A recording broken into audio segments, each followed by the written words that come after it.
What's up, everyone? My name is Indo, and today I've put together a Khaimera bruiser build guide.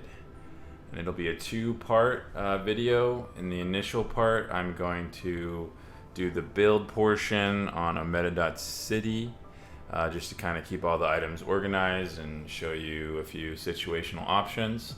And then the second part of the video, we'll head to the training room in predecessor, and I can go over just a few items and little tips and tricks for the guide to work out smoothly. All right, let's get it going here. So this is a pretty straightforward bruiser build. I suggest doing bruiser for Khaimera, especially if you're starting out as a beginner jungler, because it kind of gives you the best of both worlds. You get a good amount of damage and survivability. There are two other really, build paths you can do with Khaimera. You can kind of do an on-hit build that's just more straight damage, or you can do like a full-on tank. But I think the bruiser, at least for beginners, is just a lot more straightforward. So yeah, let's check it out. For the crest, I suggest doing Phoenix. For most situations, this gives you damage, health, and a revive. You can also use it in certain situations to like dive towers and then kind of teleport back, because it'll respawn you at the location you started it at. So you can actually dive a tower and kill yourself on purpose to then teleport right back out of the tower. Do some cool little cheeky things like that. Icecorn Talons is another good option if you want to do kind of a more straight rundown build. It gives you movement speed, damage, and health, and a little bit of cooldown. If you just want to kind of run in, do damage, or run out, you could use it as an escape. That's another good option. And then the third option is Brutalix, which I would usually only ever run this if there's like 2 or more stuns on the team, because Khaimera already has his passive with his E that can cleanse, so generally you don't need it as much. Let's say you're fighting a Rampage jungle, a Decker support, and a Bellica mid, or a Fae, and you really want that extra cleanse, you can go for this. Gives you health, damage, and lifesteal for some more extra sustain. And then beyond the crests, our first item is Overlord. This gives you health, damage, and good wave clear. I generally will build this halfway, so I'll build a Barbaric Cleaver, and then I will rush into our second item, which is Bonesaw. Bonesaw, you want to get online as quick as possible, because it gives you health, damage, attack speed, and a slow. And that slow is super crucial for securing ganks, especially early game. It also gives you some health to damage scaling, which is great. So yeah, I'll usually do something like this. We'll get a Barbaric Cleaver, we'll start that, build right into Bonesaw. And then for your third item, this is where it starts to get a little more situational. I would always, for this build at least, for the bruiser style, I would always get these two. These are kind of the core. For the third, if I'm fighting a Khaimera, a Crunch, a Grux, or a a Rampage, anything that like has a lot of healing, I'll want to rush to get that anti-heal as quick as possible after the Bonesaw. So a lot of times I actually still put off upgrading my Barbaric into the Overlord, and just try to get that Tainted as quick as possible. So we'll fill out that Tainted, then we'll buy our Overlord for third, and then we'll usually go into Raiment. This just gives you health regen, a little bit of mana and cooldown. This is great. And then for the the fifth card, we'll get the Void Helm, which gives you magic armor, health, cooldown, and 10% healing, and also a little bonus healing when you ulti, when you immobilize them. So that one's great. And this is kind of your most, I would say, standard, straightforward build that you could use for a lot of scenarios. And then beyond this, we're going to get a little bit situational.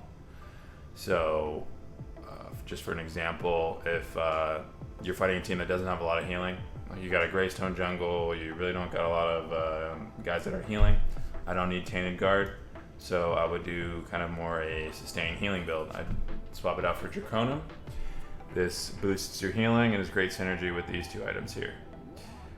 Another option is the opposite. If you're fighting a team with a lot of healing, let's say a Rampage jungle, a Countess off lane, or sorry, a Countess mid and a Shinbi off lane, all heavy lifesteal characters. So in that case, I would actually run the double tainted bastion, or the double tainted build. So with this, both of these apply tainted. This one from physical, and then this one from magic spells. But it has a special bonus, Colossus, which gains 6% damage mitigation, double versus targets that are affected by blight, and that'll work for both items. So whether they hit you with physical or magic, you'll get that 12% damage reduction. So that's pretty huge. And then another good option is if you're fighting a lot of tanks, you need armor shred. You can always pop this guy, Citadel. It just shreds armor and gives you more armor, essentially. And that's pretty standard. There's a few other items you could throw in there, but I would say in general, this is pretty good. You can, experiment again with these last three a little bit, but these two are the main parts of the build. And I will see you guys on the second half of the video. Thank you so much. So the thing with Khaimera is let's get some of our skills up.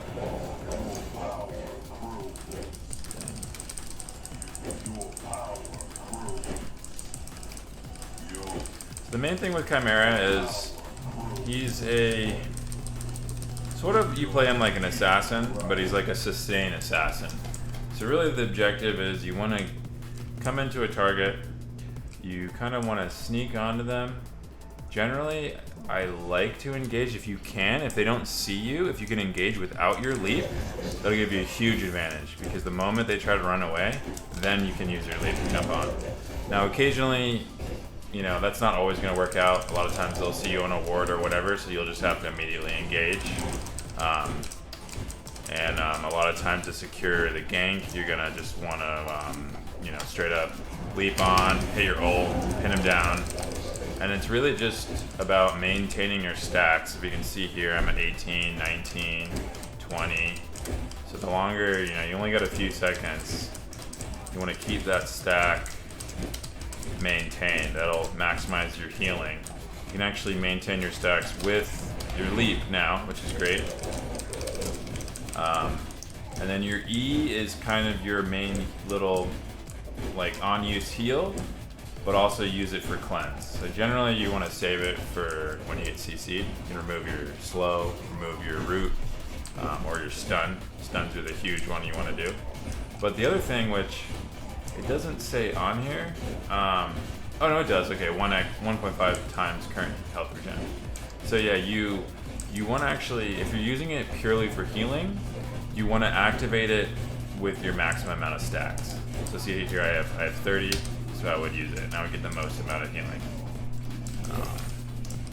That's pretty much, the main way you play Khaimera. It's just playing him like an assassin. You want to get in. His strengths are engagement. His weaknesses are disengagement. So a lot of beginner Khaimeras, they'll make the mistake of overcommitting. And just keep diving them and diving them and diving them. So as Khaimera, you really got to work on pulling yourself back and knowing when to retreat, because his kit just wants you to go forward. So naturally, you just want to keep diving, but that's not always the ideal strategy. And yeah, I mean that's he's a pretty straightforward class or character. Pretty easy. One of his other huge strengths is he can, after you get your second item online, he can completely solo Fangtooth. As long as it's not primal, you can solo it so easily. You just want to make sure that you have eyes on the other jungler, and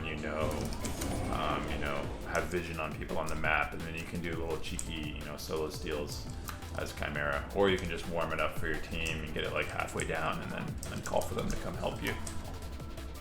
And yeah, that's pretty much it. Can't really think of anything else with him. I mean, everything else is just practice.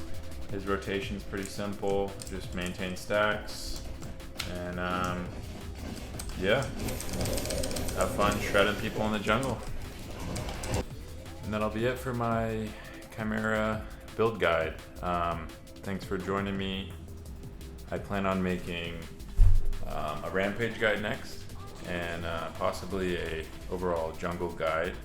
I play all lanes, but I'm definitely a jungle main. I've played, plenty of these Paragon remakes, and I was a big time old school Paragon player back in the day. I played a little bit of Fault, a bit of Overprime, but so far I've enjoyed Pred the most. And plan on making future content. If you want to follow me at Indocomplex on Twitch, I'm streaming a few times a week during the weekdays, and if you like it, go ahead and give me a follow or a sub on YouTube. Thank you.